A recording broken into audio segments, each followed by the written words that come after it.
तो ज्योग्राफी की PYQ series में अभी तक अपन कंप्लीट कर चुके हैं 2022 तक के क्वेश्चंस 2013 से लेके, है ना। अब अपन 2023 और 24 2 साल के बच रहे हैं, लेकिन ये कंप्लीट नहीं हो रहे। आज एक पेपर को कंप्लीट कर देते हैं। पूरे दिन से आज सर दर्द हो रहा है, इसलिए क्योंकि जो काम करना, स्टडी डिस्टर्ब होती है ना, तो शायद आई थिंक सबके साथ ही ऐसा होता होगा। तो आज सेम मेरे साथ भी हो रहा है। तो सोचा कि ये अगर एक पेपर भी कर लेते हैं तो भी थोड़ा सा माइंड रिलैक्स होगा और सर दर्द कम होगा, इसलिए मैं ये पेपर करने के लिए आई हूँ। ओके, करते हैं स्टार्ट। फर्स्ट क्वेश्चन है भाई, निम्नलिखित कथनों पर विचार कीजिए। फर्स्ट, झेलम नदी वूलर झील से होकर जाती है। ये बात बिल्कुल सही है। कृष्णा नदी सीधे कोलेरू झील का भरण करती है। ये बात बिल्कुल गलत है। गंडक नदी के विसर्पण से कांवर झील निर्मित हुई है। ये कांवर झील बूढ़ी गंडक से होती है शायद कांवर झील। तो भाई देखो, इसमें स्टेटमेंट एक ही सही है मेरे अकॉर्डिंग, तो केवल वन फर्स्ट है, सही बात है। पढ़ते हैं इसके बारे में। वुलर झील एक रामसर स्थल है। ये एशिया की सबसे बड़ी ताजे पानी की झीलों में से एक है। झेलम नदी झील के लिए पानी का प्राथमिक स्रोत है। झील बेसिन विवर्तनिकी गतिविधि के परिणाम स्वरूप बनी थी। कश्मीरी सुल्तान जैन उल आबिदीन ने 1444 में झील के बीच में जैनालंक के कृत्रिम द्वीप के निर्माण करवाया था। ओके, डल झील भी झेलम नदी से ही पोषित होती है। झेलम नदी ये चिनाब नदी की एक सहायक नदी है। झेलम नदी भारत में कश्मीर की घाटी से दक्षिण पूर्व भाग में पीर पंजाल के तल पर स्थित है। वेरीनाग में एक झरने से निकलती है। झेलम की सबसे बड़ी सहायक नदी किशनगंगा नीलम इसमें मिलती है। ठीक है, नेक्स्ट देखते हैं। गोदावरी और कृष्णा नदी घाटियों के बीच एक प्राकृतिक रूप से यूट्रॉफिक पोषक तत्वों से भरपूर झील है। ये पहले एक लैगून था, लेकिन अब यह उद्भव और समुद्र तट डेल्टा गठन के कारण कई किलोमीटर अंतर्देशीय है। दो मौसमी नदियां बुडामेरू नदी और तमिलेरू नदी इसका भरण करती हैं। ठीक है, कोलेरू झील एक रामसर स्थल है। तो भाई आज थोड़ी ना वॉइस भी बहुत ही ख़राब हो रखी है, क्योंकि गला चोक हो रखा है, लाइक दर्द हो रहा है इसके अंदर, तो थोड़ा सा देख लेना। वैसे भी बहुत तेज़ आवाज़ आती है ज़रूरी, तो फिर भी पेपर करते हैं यार अपन अपना, बाकी देखा जाएगा। कांवर झील कहाँ होती है? बेगूसराय शहर से 22 किलोमीटर उत्तर पश्चिम में स्थित है। गंगा की सहायक नदी बूढ़ी गंडक नदी के विपथन या विसर्पण के कारण ये बनी है। अवशिष्ट गोखुर झील है ये, और ये रामसर स्थल में भी शामिल है भाई। नेक्स्ट क्वेश्चन है, निम्नलिखित युग्मों पर विचार कीजिए। फर्स्ट है ये पतन या पोर्ट्स दे रखे हैं और जिस रूप में विख्यात है वो देखना है भाई।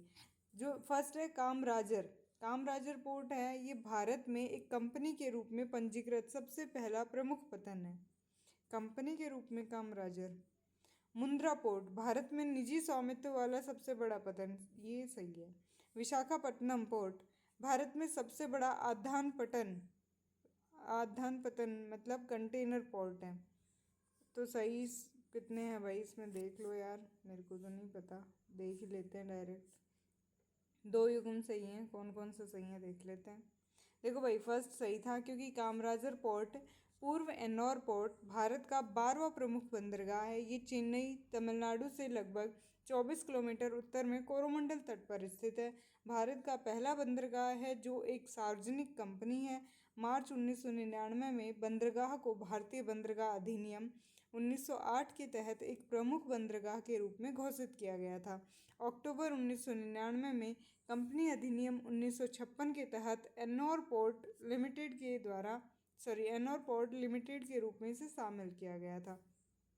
ठीक है भाई, नेक्स्ट देखते हैं। कामराज सार बंदरगाह एकमात्र निगमीकृत प्रमुख बंदरगाह है और एक कंपनी के रूप में पंजीकृत है।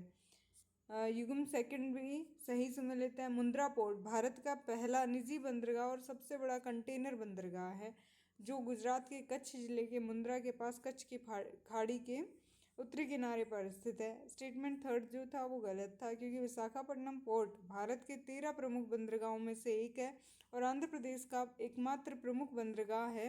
कार्गो की मात्रा के हिसाब से यह भारत का तीसरा सबसे बड़ा राज्य के स्वामित्व वाला बंदरगाह है और पूर्वी तट पर सबसे बड़ा है। क्लियर। नेक्स्ट क्वेश्चन की तरफ बढ़ते हैं। निम्नलिखित वृक्षों पर विचार कीजिए। कटहल, आर्टोकार्पस हेट्रोफाइलस, महुआ, मधुका इंडिका, सागौन, टेक्टोना ग्रैंडिस। तो इनमें से कितने पर्णपाती वृक्ष हैं? पर्णपाती, भाई पर्णपाती सागौन भी है, महुआ भी है, कटहल भी होगा शायद। मुश्किल है कटहल। 1 2 या 2 या 3 देखते हैं यार। 2 हैं इसमें। देखो भाई, फर्स्ट जो है कटहल नहीं है, क्योंकि ये जो है ये एक सदाबहार पेड़ है। महुआ, मधुका इंडिका शुष्क पर्णपाती प्रकार के जंगलों जैसे छत्तीसगढ़ और झारखंड के जंगलों में पाया जाता है। मेरी फ्रेंड है बिहार से, तो उनके यहाँ पे महुआ मैंने देखा था। स्टेटमेंट थर्ड जो है वो सही है। सागौन, टेक्टोना ग्रैंडिस, ये भी उनके पेड़ था। एक नम पर्णपाती वृक्ष है। सागौन की लकड़ी के जंगल मुख्य रूप से उत्तर पूर्व भारत में पाए जाते हैं। ठीक है भाई, पहले भी यूपीएससी इसके बारे में पूछ चुका है। नेक्स्ट क्वेश्चन, निम्नलिखित कथनों पर विचार कीजिए। चीन की तुलना में भारत के पास अत्यधिक कृषि योग्य क्षेत्र है। हाँ, ये बात बिल्कुल सही है। चीन की तुलना में भारत में सिंचित क्षेत्र का अनुपात अधिक है। सिंचित क्षेत्र का अनुपात अधिक नहीं है भाई, हमारे राजस्थान में तो बहुत कम है। चीन की तुलना में भारत की कृषि में प्रति हेक्टेयर औसत उत्पादकता अधिक है। ना भाई, इनके पास टेक्नोलॉजी अच्छी, तो ये उत्पादक ज़्यादा है। तो इसमें केवल एक सही है, फर्स्ट वाला अपन सही है। कृषि योग्य भूमि चीन में लगभग 120 मिलियन हेक्टेयर और भारत में 156 मिलियन हेक्टेयर है। कथन सेकंड गलत है। दिसंबर 2022 तक चीन का कुल सिंचित क्षेत्र 70,358.871 हेक्टेयर था, जो दिसंबर 2021 में 69,609.483 हेक्टेयर से अधिक है। यह चीन को दुनिया में सबसे अधिक सिंचित क्षेत्र वाला देश बनाता है। इसके बाद 66.7 मिलियन हेक्टेयर के साथ भारत है। थर्ड स्टेटमेंट गलत है, क्योंकि चीन में प्रति हेक्टेयर औसत उत्पादकता भारत के 2.7 टन की तुलना में 4.7 टन प्रति हेक्टेयर अधिक है। और विश्व बैंक के अनुमान के अनुसार अधिकांश फसलों में चीन की उत्पादकता भारत की तुलना में 50 से 100% अधिक है। भाई गजब।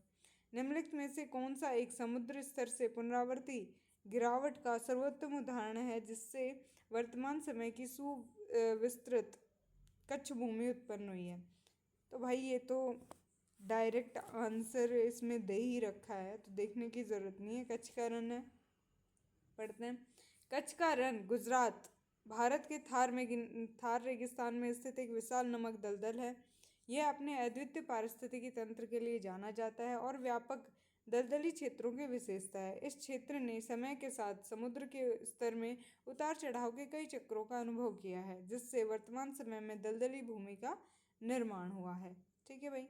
नेक्स्ट क्वेश्चन है, भारत के कतिपय तटीय क्षेत्रों में प्रचुर मात्रा में उपलब्ध इल्मेनाइट और रुटाइल निम्नलिखित में से किसके समृद्ध स्रोत है? तो भाई रुटाइल और ये इल्मेनाइट ये किसके अयस्क है, ये देखना पड़ेगा। तो भाई ये हैं टाइटेनियम के।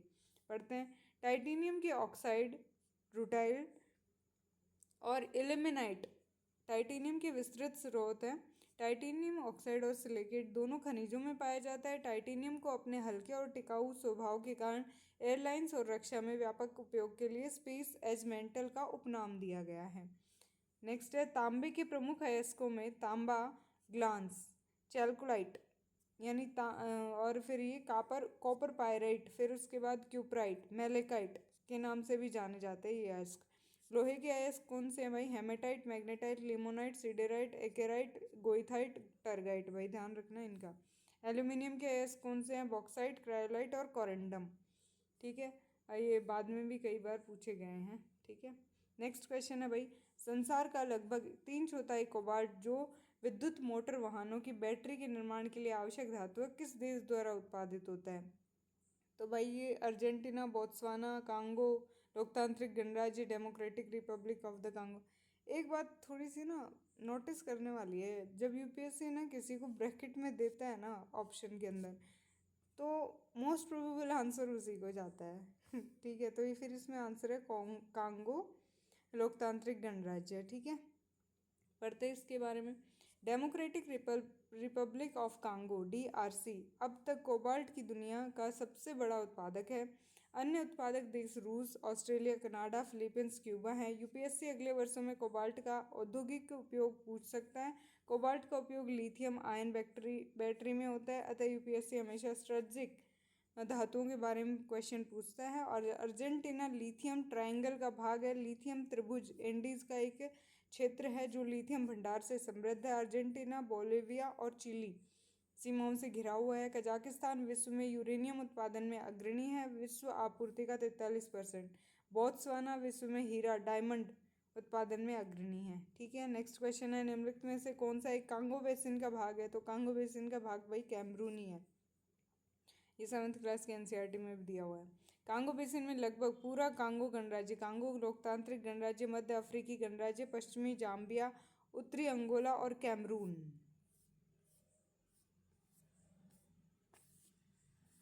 और तंजानिया के कुछ हिस्से शामिल हैं। यह दुनिया का दूसरा सबसे बड़ा नदी बेसिन अमेजन के बाद है। कांगो जायरे नदी अफ्रीका की दूसरी सबसे बड़ी नदी है। यह भूमध्य रेखा को 2 बार पार करती है। ठीक है भाई, यह पूर्वी अफ्रीका में तांगानिका झील से निकलती है और अटलांटिक महासागर में जाकर गिरती है। नाइजर बेसिन में 9 देश बेनिन, बुर्किना फासो, कैमरून, चाड, कोटेडी, आइवर, गिनी, माली, नाइजर और नाइजीरिया हैं। और नील बेसिन के जल निकासी क्षेत्र में बुरुंडी, चाड, कांगो लोकतांत्रिक गणराज्य, मिस्र, इरिट्रिया, इथोपिया, केन्या, रवांडा, दक्षिण सूडान, सूडान और तंजानिया और युगांडा शामिल हैं। ठीक है भाई, नेक्स्ट क्वेश्चन है, निम्नलिखित कथनों पर विचार कीजिए। अमरकंटक पहाड़ियाँ विंध्य और सह्याद्री श्रेणियों के संगम पर है। नहीं भाई, ये इन दोनों के संगम पर नहीं है। बिलीगिरी रंजन ये बिलीगिरी रंगन पहाड़ियाँ सतपुड़ा श्रेणी के सबसे पूर्वी भाग है। शेषाचलम पहाड़ियाँ पश्चिमी घाट के सबसे दक्षिणी भाग है। तो वैसे इसमें भाई नन ऑफ दीज आ गया आंसर, तो मोस्ट प्रोबेबल यही जाएगा। पढ़ लेते हैं। अमरकंटक क्षेत्र एक अद्वितीय प्राकृतिक विरासत क्षेत्र है और मैकाल पहाड़ियों के आधार होने के साथ विंध्य और सतपुड़ा पर्वतमाला का मिलन बिंदु है। अमरकंटक मैकाल पर्वतमाला की सबसे ऊंची चोटी है। नर्मदा, सोन और जोहिला नदी का उद्गम यहीं से हुआ है। मैकाल श्रेणी सतपुड़ा पर्वतमाला का पूर्वी भाग है। मैकाल पर्वतमाला मध्य प्रदेश के शहडोल मंडला जिले और छत्तीसगढ़ के बिलासपुर जिले में स्थित है। यहाँ पाई जाने वाली जनजातियाँ बैगा और गोंड हैं। सह्याद्री ये क्या होती है? भारत के पश्चिमी तट पर स्थित पर्वत श्रृंखला जो पश्चिमी घाट या सह्याद्री कहलाती है और जो गुजरात, महाराष्ट्र, गोवा, कर्नाटक, केरल और तमिलनाडु राज्यों में फैले हुए भारतीय महाद्वीप के पश्चिमी तट के समानांतर 1600 किलोमीटर तक फैला हुआ है।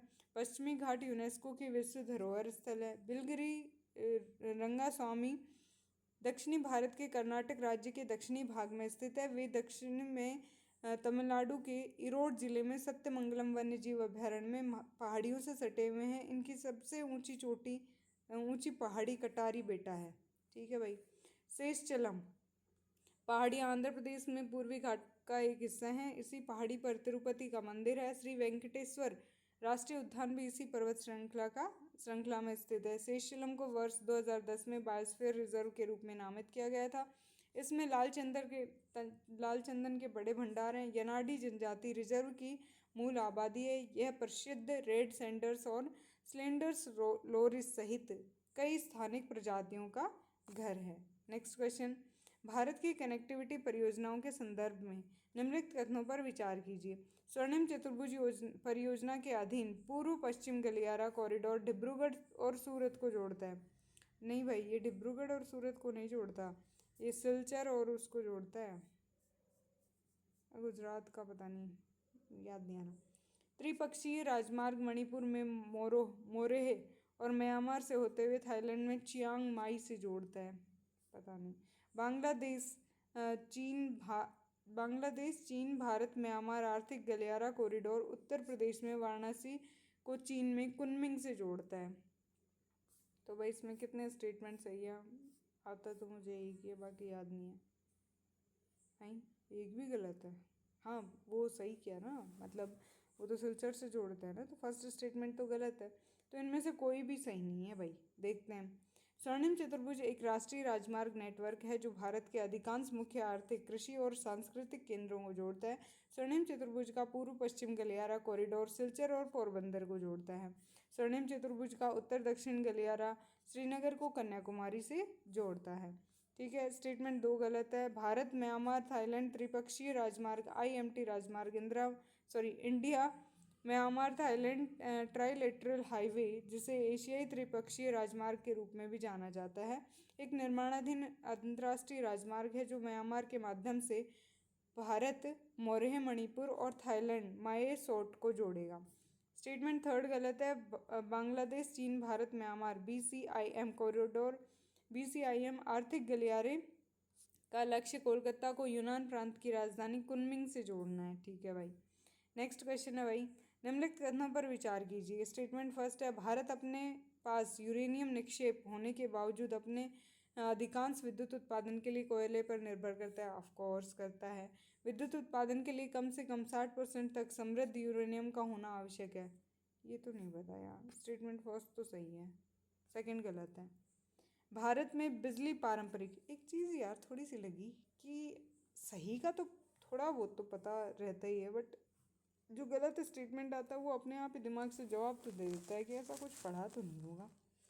भारत में बिजली पारंपरिक थर्मल, परमाणु और हाइड्रो और नवीकरणीय स्रोतों, पर्वत स्रोत पवन, सौर, बायोमास आदि से उत्पन्न होती है। हालांकि बिजली का प्रमुख उत्पादन कोयले के माध्यम से प्राप्त किया जाता है, जो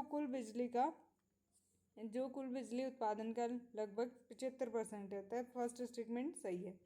नेक्स्ट है भाई, यूरेनियम 0.7% से अधिक लेकिन 20% से कम सांद्रता में समृद्ध यूरेनियम 235 को कम समृद्ध यूरेनियम LEU के रूप में परिभाषित किया गया है। अधिकांश परमाणु रिएक्टर LEU का उपयोग करते हैं, जो लगभग 3 से 5% यूरेनियम 235 है। 20% से अधिक यूरेनियम समृद्ध यूरेनियम 235 को अत्यधिक समृद्ध यूरेनियम HEU के रूप में परिभाषित किया गया है। समृद्ध यूरेनियम असैन्य परमाणु ऊर्जा उत्पादन और सैन्य परमाणु हथियार के दोनों के लिए एक महत्वपूर्ण घटक है। अंतर्राष्ट्रीय परमाणु ऊर्जा एजेंसी परमाणु ऊर्जा उत्पादन सुरक्षा सुनिश्चित करने और परमाणु हथियारों के प्रसार को रोकने के लिए अपने प्रयासों में समृद्ध यूरेनियम आपूर्ति और प्रक्रियाओं की निगरानी और नियंत्रण करने के प्रयास करती है। ठीक है, नेक्स्ट क्वेश्चन है, निम्नलिखित कथनों पर विचार कीजिए। उष्णकटिबंधीय वर्षा वनों की मृदा पोषक तत्वों से भरपूर होती है। उष्णकटिबंधीय वर्षा वनों की उच्च ताप व आर्द्रता के कारण मृदा में विद्यमान मृत जैव पदार्थों का द्रुत अपघटन होता है। नहीं भाई, ये भी सही नहीं है। सॉरी, द्रुत का मतलब क्या होता है? द्रुत का मतलब क्या होता है? जल्दी देखते हैं। सेकंड स्टेटमेंट सही है भाई इसका। उष्णकटिबंधीय वर्षा वनों की मिट्टी में आमतौर पर पोषक तत्वों की कमी होती है। उष्णकटिबंधीय वर्षा वनों में पौधे इतनी तेजी से बढ़ते हैं कि वे जल्दी से मिट्टी से पोषक तत्वों का उपयोग करते हैं और बचे हुए पोषक तत्वों को प्रचुर मात्रा में अत्यधिक वर्षा द्वारा लीचिंग किया जाता है, जिससे मिट्टी अनुपजाऊ हो जाती है। तो लीचिंग की प्रोसेस की वजह से मिट्टी अनुपजाऊ। और उष्णकटिबंधीय वर्षा वनों के उच्च तापमान व नमी के कारण मिट्टी में मृत कार्बनिक पदार्थ जल्दी सड़ जाते हैं। जैसे जैसे जैविक सामग्री सड़ती जाती है, इसे इतनी जल्दी रिसाइकिल किया जाता है कि कुछ पोषक तत्व भी मिट्टी तक पहुंच जाते हैं, जिससे यह लगभग कम उपजाऊ हो जाता है। अतः स्टेटमेंट फर्स्ट सही नहीं है, स्टेटमेंट सेकंड सही है। उच्च तापमान और पानी की प्रचुरता के परिणाम स्वरूप उष्णकटिबंधीय वर्षा वन में वातावरण गर्म और नम है और इसलिए इसे पेड़ों से ढके रेगिस्तान कहा जाता है। भूमि पर अधिकतम प्राथमिक उत्पादन दर उष्णकटिबंधीय वर्षा वनों में पाई जाती है। इसके बाद उष्णकटिबंधीय पर्णपाती वन, समशीतोष्ण वन, सवाना, समशीतोष्ण घास के मैदान और रेगिस्तानी झाड़ियाँ हैं। ठीक है, नेक्स्ट क्वेश्चन, निम्नलिखित कथनों पर विचार कीजिए। ग्रीष्म ऋतु में महाद्वीप और महासागरों के बीच तापमान विपरीत शीत ऋतु की अपेक्षा अधिक होता है। महाद्वीपों और महासागरों के बीच तापमान डिफरेंस ग्रीष्म ऋतु में, हाँ भाई, ज़्यादा होता है। जल की विशिष्ट ऊष्मा भूपृष्ठ की विशिष्ट ऊष्मा की अपेक्षा अधिक होती है। जल की विशिष्ट ऊष्मा ज़्यादा और भूमि की यार भूमि की ज़्यादा होती है शायद, देखते हैं।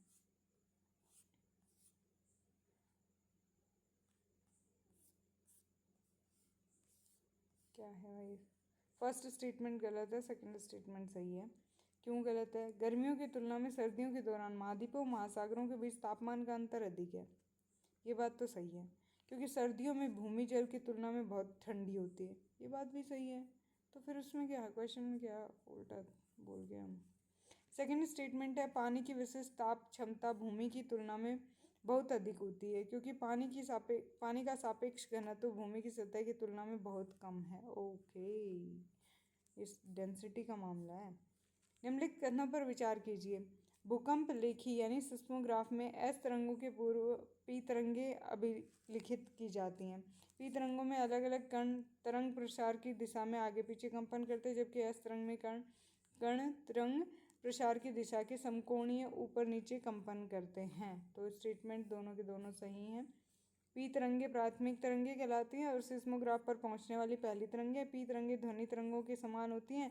ये ठोस तरल व गैस के माध्यम से आगे बढ़ती जाती हैं। एस तरंगे द्वितीय तरंगे कुछ समय अंतराल के साथ सतह पर पहुंचती हैं। ये केवल ठोस पदार्थों में ही चल सकते हैं। पी तरंगे अनुदैर्ध्य तरंगे हैं, जिनका अर्थ है कि कण गति तरंग प्रसार की दिशा के समांतर होती है जिस माध्यम से वे चलते हैं।